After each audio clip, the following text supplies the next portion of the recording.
Everything the enemy has stolen, God is going to restore.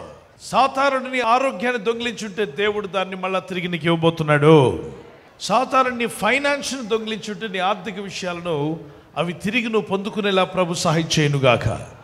ఒకవేళ మీ ఇంట్లో సమాధానాన్ని కోల్పోయి ఉంటే, భార్య భర్తల మధ్యలో సమాధానం, పిల్లల మధ్యలో సమాధానం, కుటుంబంలో సమాధానం, ఆఫీసులో సమాధానం నీవు కోల్పోయి ఉంటే ప్రభు నీకు తిరిగి ఇవ్వగలడని నేను నమ్ముచున్నాను. ఈ 2017లో అన్నవారు దేవునికి స్తోత్రం చెప్పండి. God is able to give you back everything the enemy has stolen. God is going to restore. దేవుడు నీకు ఇవ్వబోతున్నాడు. Your peace, your sleep, your joy, your health, your family, your finance. అంటే సాతానుడు నీ సమాధానం దొంగిలిస్తే దేవుడు ఈ సంవత్సరం ఆ సమాధానాన్ని తిరిగి నీకు ఇవ్వబోతున్నాడు. సాతానుడు నీ నిద్రను దొంగిలిస్తే ఈ సంవత్సరం చక్కగా వేళకు నిద్ర పట్టే సమయం రాబోతుంది. సాతానుడు నీ ఇంటిలో ఉన్న ఆనందాన్ని, సంతోషాన్ని, నీ కుటుంబంలో ఆనందాన్ని దొంగిలించి ఉంటే ఇదిగో నీ వ్యాపారంలో కానీ నీ ఆర్థిక విషయాలను మళ్ళా తిరిగి ఆ ఆనందం, సంతోషం నీ సొంతం కాబోతుంది. అపవాది ఒకవేళ నీ ఆరోగ్యాన్ని దొంగిలించి ఉంటే దేవుడు నీ ఆరోగ్యాన్ని తిరిగి ఇవ్వబోతున్నాడు. అబ్రహాము అతనికి ఉన్నటువంటివన్నీ కూడా దోచుకొని పోయారు ఆ రోజుల్లో ఉన్నవారు రాజులు. అబ్రహాం ఇంటికి వచ్చి అడిగితే ఏమైంది, ఎందుకు ఏడుస్తున్నారంటే, సార్ మనకున్నవన్నీ దోచుకొని పోయారు. ఎవరు? రాజులు వచ్చి దోచుకుపోయారు అన్నంటే అబ్రహాం అంటాడు, దేవా నాకు శక్తినిమ్ము, నా శత్రువులను జయించే శక్తినిమ్ము, నా ఇంటిని దోచుకుని పోయిన వారందరి యొద్ద నుండి నా వస్తువులను, నా ప్రజలు తెచ్చుకున్న కృపనిమ్మని అబ్రహాం ప్రార్థనతో విశ్వాస వీరుడు బయలుదేరుతాడు. బయలుదేరి వెళ్తే ఏం జరుగుతుందో తెలుసా? రాజులు ఇతని ముందు నిలబడలేకపోతారు. అబ్రహాం దగ్గర ఉన్న ఆయుధం ఏంటో తెలుసా? విశ్వాసము, జస్ట్ ఫెయిత్. ఈ ఫెయిత్ కలిగిన ఈ వ్యక్తి రాజుల్ని ఎలా జయించాడు, ఆయుధాలు కలిగిన రాజుల్ని ఎలా జయించగలిగాడు అన్నది మనకు ఆశ్చర్యం. దేవుడు నీకు తోడుగా వస్తే ఎంతటి వారినైనా నువ్వు జయించగలవు. సింపుల్ ఎగ్జాంపుల్, గొలియాతు మనకు తెలుసు, 9 మూరలు ఎత్తు, అంటే 15 అడుగుల కంటే ఎత్తైన వాడు. బాల్యం నుండి యుద్ధ వీరుడు, యుద్ధాన్ని నేర్చుకున్నవాడు. ఈట విసిరినా, బాణం విసిరినా, కత్తి విసిరి కొట్టినా గురి తప్పకుండా కొట్టగలడు. ఎడం చేత్తో కొడతాడు ఇతను, లెఫ్ట్ హ్యాండర్. ఇతన్ని జయించుటకు దావీదు ఎటువంటి వాడు మీరు ఆలోచించండి. దావీదు బాలుడు, గొలియాతు చాలా జైంట్, చాలా ఇత్తరి, దేహదారుఢ్యం కలిగిన వాడు. అతని ముందు దావీదుని చూస్తే that is a simple person. అంటే ఏనుక్కి చీమకున్నంత తేడా. చీమ గెలుస్తుందా, ఏనుగు గెలుస్తుందా? అంటే ప్రకృతిని బట్టి చూస్తే బలవంతుడే బలహీనుని జయిస్తాడు. దావీదు అంటాడు, నువ్వేమో ఈటతో వస్తున్నావు, కత్తితో వస్తున్నావు, ఆయుధాలతో వస్తున్నావు, మరి నేను దేంతో వస్తున్నాను తెలుసా నీ మీదకి? నా దేవుడైన ప్రభు నామంలో వస్తున్నాను. So he's going with the name of God. అవతల వ్యక్తి ఆయుధాలతో వస్తున్నాడు, ఇతనేమో దేవుని నామమే ఆయుధంగా ధరించి వెళ్తున్నాడు. విజయం ఎవరిదో చూద్దాం. 9 మూరల ఎత్తు, యుద్ధ ప్రవీణుడు, అన్నీ తెలిసినవాడు. ఇటువంటి బలవంతుడి చేతిలో ఓడిపోతాడు అనుకున్నారు. దావీదు ఓడిపోతాడని. దావీదు బలహీనంగా ఉన్నాడు, బాలుడిగా ఉన్నాడు, బలము లేనివాడుగా ఉన్నాడు, చేతిలో ఏమీ లేవు, ఆయుధాలు లేవు అసలు. చిన్న రాయి, ఒక ఒడిసెల తాడు లోపల పెట్టి దాన్ని తిప్పి పొలాల్లోకి పక్షులు రాకుండా ఇసిరేస్తుంటారు. ఒక్క పక్షికి దెబ్బ తగిలితే రెండోవి రాకుండా పారిపోతాయి. పక్షిని కొట్టేదాన్ని 15 అడుగులు ఎత్తున్నట్టు మనిషిని కొట్టలేడు. ఇతను దాంతోనే బయలుదేరుతాడు, ధైర్యంగా వెళ్తాడు. ఈ 2017లో నీ పరిస్థితి అలాగే ఉందేమో చూసుకో. నీ ముందున్న ఫైనాన్షియల్ ప్రాబ్లం గొలియాతు వల్ల నిలబడి మాట్లాడుతూ అట్టహాసంగా నవ్వుతూ ఎలా జయిస్తావు, ఎలా అప్పులు తీర్చుకుంటావు, ఎలా కుటుంబాన్ని నడిపిస్తావు, నీ పిల్లల చదువు ఎలా చదివిస్తావు, నీ బిడ్డల వివాహాలు ఎలా జరిగిస్తావు, నీ వ్యాపారం ఎలా ముందుకు వెళ్తుంది, నీ కుటుంబం ఎలా పైకి వస్తుందని చూస్తానని గొలియాతు, సమస్యల గొలియాతు, ఆర్థిక ఇబ్బందులని గొలియాతు నిలబడి నీ ముందు అట్టహాసంగా మాట్లాడుతూ ఉంటే వాడిని చూసి భయపడకు చిన్న దావీదు. గొలియాతులు ఎంతమంది వచ్చినా దావీదులుగా మనం ఉన్నాం యేసయ్యకి. చిన్న దావీదు, బాలుడు, యుద్ధ ప్రావీణ్యత లేనివాడు, గురి చూసి కొట్టలేనివాడు, బలహీనుడు బలవంతుడిని ఎదుర్కొంటున్నాడు, శక్తిహీనుడు శక్తిమంతుడిని ఎదుర్కొంటున్నాడు, బలము లేనివాడు తనకంటే బలము పొందిన వాడిని ఎదుర్కొంటున్నాడు, చిన్నవాడు పెద్దవాడిని ఎదుర్కొంటున్నాడు, చీమ ఏనుగుని ఎదుర్కొంటుంది. ఇక చూడాలి విజయం ఎవరిదని. ప్రపంచంలో కళ్ళున్న వాళ్ళందరూ అని ఉంటారు. దావీదు ఓడిపోతాడు, ఎవరు గెలుస్తారు? దావీదు దగ్గర ఏముందంటే ఒక తాడు, చిన్న రాయి, 5 చిన్న రాళ్ళలో ఒకటే రాయి పెట్టుకున్నాడు, ఒక చిన్న కర్ర, మేకలను తోలి గొర్రెలను తోలేటువంటి కర్ర. ఇంకా ఏముందంటే ఏమీ లేదు. సైనిక వస్త్రాలు తొడిగారు. దావీదు నువ్వు సైనిక వస్త్రం ధరించుకో, అతనికి ఈట ఇసిరితే ఇక్కడ పొడుచుకోకుండా ఇనప దట్టి ఐరన్ మైమరుపు నీకు ఉండాలి. తల మీదకి ఇసిరితే కత్తి తల కట్ అయిపోకుండా తల మీద హెల్మెట్ నీకు ఉండాలి, ఐరన్ హెల్మెట్. కాళ్ళ మీద ఇసిరేస్తే కాలు ఇరిగిపోకుండా బోన్ ఇరిగిపోకుండా ఐరన్తో ఉన్న షూస్ వేసుకోమన్నారు. సరే ఎలా ఉంటుందంటే వేశారు. వేసిన తర్వాత దావీదు ఎలా నడిచాడు మీకు తెలుసా? ఇలా నడిచాడంట. ఎందుకు ఇలా నడుస్తున్నా దావీదు అంటే, నాకు ఈ అలవాటు లేదు, ఎప్పుడు ఈ బరువైన షూ వేసుకోలేదు, ఈ తల కిందకి వస్తే పైకి వెళ్తలా, పై కింద పెడతారు, ఈ బరువు నేను మొయ్యలేను అన్నాడు. పర్వాలేదు, అవి లేకుండా వెళ్తే అతను కొట్టి చంపేస్తారంటే ఇవన్నీ ఇసుకనిపించి అన్నాడట, చీచి ఈ షూ తీసేయండి, ఈ మైమరుపు తీసేయండి, ఏంటి ఈ ఇనప వస్తువులు, నేనేమన్నా ఐరన్ రోబోట్ అనుకుంటున్నారా, పీకేయండి ఇవన్నీ తీసి నా ఉన్న వస్త్రాలతో నా దేవుడు నాతో వస్తే చాలు అనుకుంటూ వెళ్ళిపోయాడు. దేవుడు నాతో వస్తే చాలు అని కేకవేయండి. వినపడాలి నాకు. ఆమేన్. వెళ్ళాడా ఆగిపోయాడా? వెళ్ళాడు, పట్టుకున్నాడు, చిన్న రాయి తీసుకుని వెళ్తుంటే గోలియాత్ అంటాడు, ఓయ్ కర్ర పట్టుకుని వస్తున్నావు ఏంటి, నేను కుక్కలా కనిపిస్తున్నాను నీకు అని అంటే దావీదు ఏమన్నాడు తెలుసా? నేను నా దేవుడైన ప్రభు నామములో వస్తున్నాను.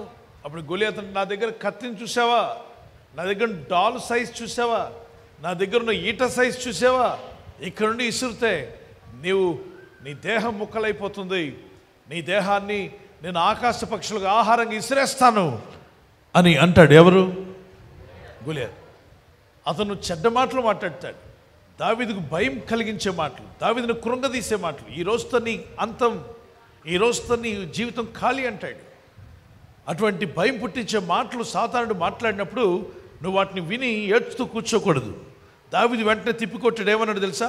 నీ నోటి నుండి ఏమేమి పలికావో నాకు చేస్తానని, అవన్నీ నా దేవుడు నా ద్వారా నీకు చేయనుగాక అన్నాడు. ఒకే ఒక్క మాట, నువ్వేం చెప్పావో అవన్నీ నేను పలకను, ముక్కలు ముక్కలుగా కట్ చేస్తాను, ఆకాశ పక్షులకు ఇసిరేస్తాను, ఈ రోజుతో నీకు అంతము, ఈ రోజుతో నువ్వు సమాప్తము, ఈ రోజుతో ఎండ్, నీ చరిత్ర క్లోజ్ అని నువ్వు అంటున్నావే. నువ్వు పలికిన ఏబిసిడి మాటలన్నీ కూడా దేవుడు నీవు నాకు చేయకముందే నా ద్వారా దేవుడు నీకు వడ్డించును గాక అన్నాడు. అని ఇక ఆగాడా, ప్రార్థన చేసుకుంటూ తాడు తిప్పుతూ ఉంటే గొలియాత్ అనుకునేట, నేను ఇంత బలవంతుడిని, నా ముందు ఇజ్రాయేల్ సైన్యమే గజగజ వణిగిపోయారు, 40 రోజులు ఒక్కడు ధైర్యం చేయాలకు ముందుకు రాలేదు, యుద్ధ ప్రవీణులు ఎవరు రాలేదు, ఈ చిన్నవాడు తాడు పట్టుకొని కర్ర పట్టుకొని నా మీదకి వస్తున్నాడు, వీరికి నేను ఒక పిల్లలా కనిపిస్తున్నాను, నాకు అషేమ్గా ఉంది, ఈ చిన్నవాడితో నేను పోరాటం ఏంటని చాలా షేమ్గా ఫీల్ అయిపోయాడట. అయినా పర్వాలేదు, మీదకి వస్తున్నాడు కదా వెళ్ళండి అంటే ఈట కత్తి పట్టుకొని ముందుకు 2 అడుగులు వేసేలోగా దావీదు చిన్నగా ఆ ఒడిసెల్లో ఉన్న రాయిని వదిలాడు. ఆ రాయి గిరగరా తిరుగుతూ డైరెక్ట్గా ఎక్కడికి వెళ్ళి ఎవరిని తాకిందో తెలుసా? గొలియాతు నుదిటిలోనికి కరెక్ట్గా వెళ్ళిందట. 2 అంగుళాల లోపలికి వెళ్ళిపోయింది. ఆ రాయి ఈ పక్కన తగిలినా హెల్మెట్ ఉంది, ఈ పక్క తగిలినా హెల్మెట్ ఉంది. ఇక్కడ మాత్రమే హెల్మెట్ ఉంచారు, ఎందుకంటే ఇక్కడ ఉన్నట్లయితే కళ్ళు లాగి కళ్ళకు ఇబ్బంది అనిపిస్తుంది. కాబట్టి ఈ ఏరియాలో మాత్రమే హెల్మెట్ ఉండదు. ఎగ్జాక్ట్గా దావీదు వదిలిన బుల్లెట్ ఇక్కడే తగిలింది. ఒకే ఒక రాయి. ఆ గొలియాతు కుప్పగూలడట ముందుకి. అందరూ ఆశ్చర్యపోతున్నాడు, దావీదు ఏంటి తాడు వదులుతూ ఆయన పడిపోవడం ఏంటి, ఈయన తాడే వదిలాడు, కానీ తాడులో ఏ వెళ్ళిందో ఎవరికి తెలియట్లా, రాయి కనబడలేదు. ఇప్పటికి ఈ మధ్య గొలియాతు యొక్క పెద్ద అస్థిపింజరం ఇజ్రాయెల్లో దొరికింది. దాని సైజు చాలా పెద్దగా ఉంది. ఒక రాయి ఎముకలో చిక్కబడి అంతే ఉంది, అది బయటికి రాలా. ఆపరేషన్ చేసే రోజులు కాదు కదా ఆ రోజు, మనిషి చనిపోయాడు కాబట్టి తీసుకెళ్ళి సమాధి చేశారు. కానీ దావీదు విసిరిన రాయి ఎక్కడుంది? పుర్రెలో ఉంది. ఆ పుర్రెకు హోల్ అయి ఆ హోల్ లోపలికి వెళ్ళిపోయి రాయి ఉంది. దాన్ని గమనించారు, ఆశ్చర్యపోయారు. ఇది హిస్టారికల్ ఫ్యాక్ట్ అని తెలుసుకున్నారు. దేవుని బిడ్డలారా గమనించారా? దేవుడు నీకు తోడై ఉంటే ఎంత గొప్ప శత్రువునైనా నువ్వు జయించే రోజు రాబోతుంది. ఒకవేళ నీ శత్రువు ఎవరో కాదు, ఆర్థిక సమస్యలు అయితే వాటిని నువ్వు జయించబోతున్నావు యేసు నామములో. వ్యాధి రోగమో బలహీనతో ఒక విధమైనటువంటి సమస్య నిన్ను వెంటాడుతూ ఉంటే నీవు అభిషేకింపబడిన దావీదులాగా బయలుదేరు, ప్రార్థనాపూర్వకంగా బయలుదేరు. God will fix everything in your life which is broken. అంటే పగిలిపోయినా, విరిగిపోయినా, కృంగిపోయినా నీ జీవితాన్ని ప్రభు మళ్ళీ తిరిగి రీఫిక్స్ చేయగల శక్తిమంతుడు. ఒక రోజున ఒక తండ్రి పిలిచి, బాబు ఇంట్లో అమ్మలేదు, నేను మార్కెట్కి వెళ్ళి వస్తాను, ఇంట్లో అల్లరి పనులు చేయొద్దు, పక్కింటి వాళ్ళని పిలవద్దని చెప్తే, అలాగే డాడీ అన్నాడట. అప్పుడు నాన్నకు అర్థమైపోయింది, డాడీ అని దీర్ఘం తీశాడంటే పక్కింటి వాళ్ళని తప్పక పిలుస్తాడు, ఇల్లంతా పాడు చేస్తాడని. బుజ్జి కన్నా చిచ్చర పిడుగు ఇట్రా, నీకేం కావాలంటే నాకు బాలు బ్యాట్, అయితే బాలు బ్యాట్ స్వీట్ బాక్స్ తెస్తాను, నేను చెప్పినట్టు చేస్తావా? చేస్తాను. వీళ్ళు ఒక పనిలో పెట్టేస్తే బిజీగా ఉంటాడు, ఈలోగా నేను మార్కెట్కి వెళ్ళి రావచ్చు అనుకున్నాడు. అమ్మ లేదు ఇంట్లో కాబట్టి, పెద్దలు కూడా లేరు.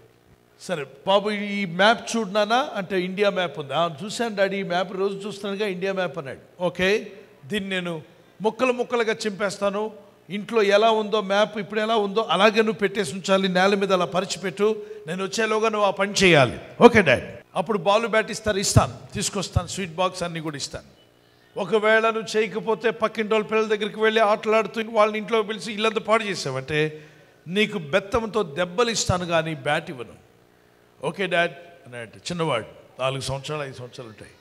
ఈయన వెళ్ళాడు, ఇంకో గంట లేటుగా వచ్చాడు. ఎందుకంటే ఈ తండ్రికి తెలుసు ఆ చిన్నవాడు వల్ల కాదు, వాని తరం కాదు. ఏంటంటే ముక్కలు ముక్కలుగా చిరిగిపోతారు, గీతలు గీతలుగా కనిపిస్తుంది ఇండియా మ్యాప్ అంతా కూడా. దానిని ఎలా పెట్టగలడు? వెస్ట్ బెంగాల్, తెలంగాణ, ఆంధ్రప్రదేశ్, కేరళ, తమిళనాడు, ఒడిశా, ఇక అట్లా పెట్టుకుంటూ వెళ్తే పెద్దోళ్ళకే వీలు కాదు, అన్ని గీతలు గీతలుగా ఉంటాయి. సరే, ఈయన ఒక గంట కూడా లేట్ చేసి ఇంటికి వెళ్ళే టయానికి చూస్తే ఊరు పిల్లలందరూ ఇంట్లో పిలిచేశాడు. అప్పుడే ఈయన సీఎం అయిపోయాడు బాబు. పిల్లలందరూ ఇంటి చుట్టూ ఆడుతున్నారు, బెడ్లన్నీ మీదకి ఎక్కారు, సోఫాలు ఎక్కారు, ఆడుతున్నారు. మరి బీరువాలన్నీ ఓపెన్ అయిపోయాయి. వాడి వల్ల ఏదేదో ఓపెన్ అవుతుంది అన్నీ ఓపెన్ చేశాడు.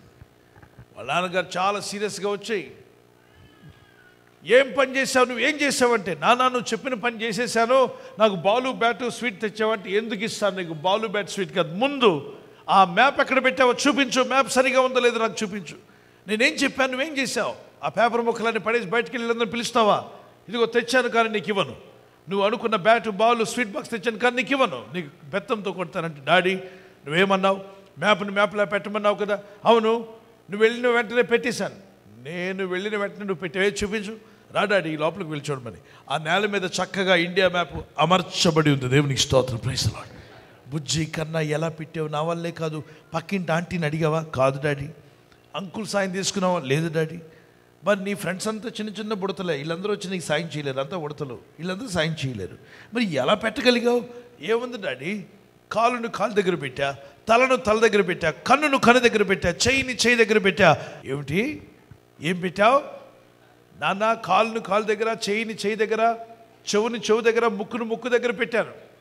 అసలు ఇండియా మ్యాప్ ఎలా సరి చేసావంటే కాలు కాలు దగ్గర, చెయ్యి దగ్గర, ముక్కు దగ్గర అంటున్నావు, ఏం చేసావంటే, నాన్న నీకు అర్థం కావట్లేదు డాడ్, మ్యాప్ను వెనక్కి తిప్పి చూడు, మనిషి బొమ్మ ఉంది. ఏ బొమ్మ ఉందంట? మ్యాప్ బ్యాక్నంతా మనిషి బొమ్మ ఉంది.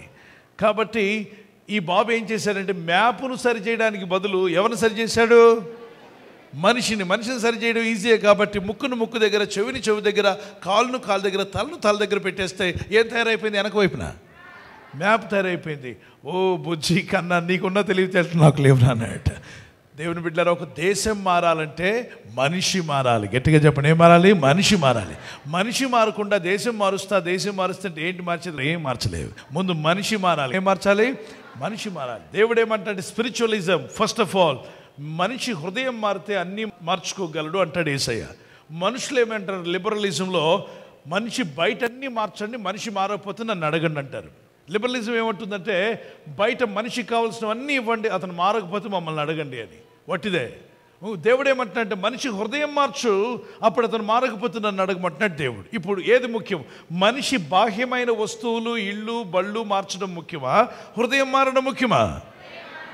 ఒకవేళ ఒక వ్యక్తి ఓ తాగుబోతు, తిరిగిపోతూ, అన్ని రకాల చెడు అలవాట్లు ఉన్నాయి, అతనికి ఇల్లు లేదు, బండి లేదు, కారు లేదు, కాబట్టి బయట మారుస్తే మారిపోతాడన్నారు కాబట్టి అతనికి ఇల్లు ఇస్తే తాగడం మానేస్తాడా? ఇంతకుముందు ఇంటి ముందు పాక ముందు కూర్చొని తాగాడు చెట్టు కింద, ఇప్పుడు సోఫా మీద కూర్చొని బాటిల్ తాగుతాడు. బండి ఇచ్చారనుకోండి, ఇంతకుముందు కాళ్ళు ఇడ్చుకుంటూ వెళ్ళేవాడు బెల్ట్ షాప్కి, ఇప్పుడు కరెక్ట్గా నైట్ క్లబ్కి వెళ్ళి తాగేసి వస్తాడు బండి ఉందని. అంటే ఇప్పుడు ఇతను హృదయం మారలేదు కానీ బాహ్యం మార్చాం. ఎందుకంటాను, పాపికి ఎన్ని బయట మార్చినా లోపల పాపం ఉంది కాబట్టి పాపం చేస్తూనే ఉంటాడు. పులి పిల్లకు బయట గొర్రెతోలు తొడిగామనుకోండి, గొర్రెతోలు, అది గొర్రె అవుతుందా?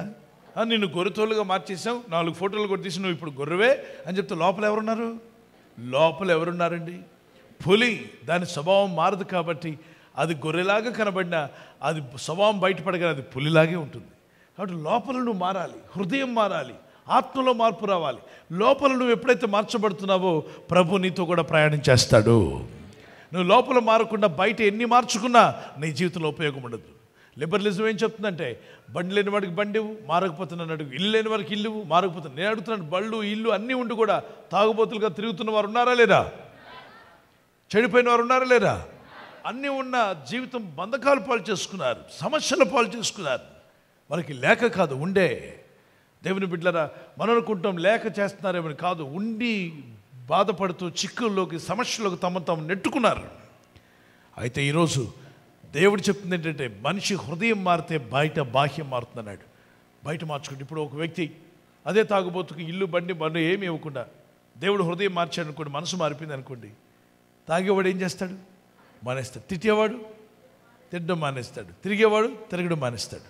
ఇప్పుడు తనకున్న దాన్ని జాగ్రత్త చేసుకోవడం ప్రారంభిస్తాడు, తనకున్న ఇంటిని జాగ్రత్త చేసుకుంటాడు, తనకున్న ఆ బండిని జాగ్రత్త చేసుకుంటాడు, ఏది ఉంటుంది తనకున్న ఆరోగ్యాన్ని జాగ్రత్త చేసుకుంటాడు. హృదయం మారిందంటే తన చుట్టూ ఉన్న వాటిలో మార్పును తెస్తాడు. అదే హృదయం మారకుండా బయట అన్నీ మార్చినా అన్నిటినీ పాడు చేస్తాడు. తాగే వ్యక్తికి 10 లక్షలు ఇస్తే ఎక్కువ తాగుతాడా తక్కువ తాగుతాడా? నేను చెప్పేది మీ అందరికీ అర్థమైంది. ప్రభు చెప్పిన మాట హృదయం మార్చుకుంటే దేవుడు మనతో రిస్టోర్. దేవుడు నీకు అన్నీ ఇవ్వాలనుకుంటున్నాడు. అయితే దేవుడు ఇచ్చే ముందు నన్ను అడిగేది ఏంటో తెలుసా?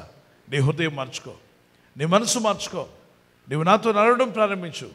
నేను నీతో వస్తే పోగొట్టుకున్నవన్నీ తిరిగి పొందుకుంటావు. గొలియాతు లాంటి శత్రువును కూడా, అంటే నీకు ఏ విధంగా మాట్లాడుతున్న సమస్యలు, శోధనలు, బాధలు అన్నీ కూడా జయించే కృపదేవుడు నీకు ఇస్తాడు. నమ్మితే మీ చేతిని పైకెత్తండి. ఈ నూతన సంవత్సరంలో ప్రభా ఒక్క క్షణము ఒక్క రోజు వేస్ట్ కాకుండా నీతో నడుస్తానేసయ్యా. నీ వాక్యం ధ్యానించిన కృప నాకు దయచేయండి అయ్యా. శత్రువులు అనగా గొలియాతు లాంటి సమస్యలను జయించడానికి నాకు శక్తినివ్వండి. Father God, we thank you Jesus. Touch us Lord my God. pour out your Holy Spirit. anoint your people my God. నాయన నీ నామములో ప్రార్థిస్తుండగా నీ ప్రజల్లో ఉజ్జీవం దయచేయండి. ఆత్మ వంట రగిలించండి ప్రభా. ఆత్మలో మంట పుట్టించమని అడుగుతున్నాను, అభిషేకం మిమ్మల్ని అడుగుతున్నాను ప్రభా. నీ ప్రజలు నీ కొరకు బతకాలి, నీ చిత్తం చేయాలి, నీ ఉద్దేశం నెరవేర్చాలి మా ప్రభా. శోధన బాధలు జయించడానికి సహాయం చేయండి. వీరి జీవితాల్లో ఎదురవుతున్న ప్రతి శోధన జయించడానికి సహాయం చేయండి. గొలియాతు లాంటి శోధనలు కూడా ఈ సంవత్సరం జయించుటకు శక్తినివ్వండి ప్రభా. పోగొట్టుకున్నవన్నీ తిరిగి ఇచ్చే దేవుడు. అబ్రహాం పోగొట్టుకున్నవన్నీ తిరిగి పొందుకున్నట్టుకు సాయం చేశావు. దావీదు కోల్పోయినవన్నీ తిరిగి ఇచ్చుటకు నువ్వు సాయం చేశావు. ఈరోజు నీ ప్రజలు ఆరోగ్యం కోల్పోయినా అది తిరిగి వచ్చునుగాక, ఆర్థికంగా కోల్పోయినా అది తిరిగి పొందుదురుగాక నా ప్రభా. ఇదిగో మనశ్శాంతిని కోల్పోతే ఆ మనశ్శాంతి తిరిగి ఇప్పుడే వచ్చునుగాక. వారి కుటుంబంలో ఐక్యత, సమాధానం కోల్పోతే అవి తిరిగి మళ్ళా ఈ నూతన సంవత్సరాలు అవి తిరిగి వచ్చునుగాక. అయ్యా, పోయినవన్నీ కూడా తిరిగి ఇవ్వగల శక్తిమంతుడు. పోయిన పాపమును తప్ప, పోయిన చెడలవాట్లు తప్ప ప్రతి మంచిని తిరిగి ఇవ్వగల సమర్థుడు తండ్రి. ఆశీర్వదించువాడవు, దీవించువాడవు. నీకే మహిమ, ఘనత, ప్రభావములు చెల్లిస్తూ యేసుక్రీస్తు నామములో ప్రార్థిస్తున్న ప్రతి బిడ్డను దర్శించు నాయన. నీ బిడ్డలు ఏది లేదని, ఏది పోగొట్టుకుని బాధపడుతున్నారో అది తిరిగి పొందుకునే కృపనిమ్మని అడుగుతున్నాను. కుటుంబ బాంధవ్యాలు కానీ, ఆయన ప్రేమ బంధములు, విశ్వాస జీవితం, భక్తి జీవితం, మీరు కోల్పోయిన ప్రార్థనా జీవితం, కోల్పోయినటువంటి ఆత్మీయ విషయాలు కూడా, ఆత్మవరాలు, ఆత్మీయ ఎదుగుదల తిరిగి వీరికి ఇవ్వబడును గాక యేసు నామములో. 2017లో నా ప్రభా నూతన సంవత్సరంలో నూతన ఆశీర్వాదాలతో నింపి మీరే మహిమ పొందమని క్రీస్తు యేసు నామములో అడుగుచున్నాను నా పరలోకపు తండ్రి. ఆమేన్, ఆమేన్.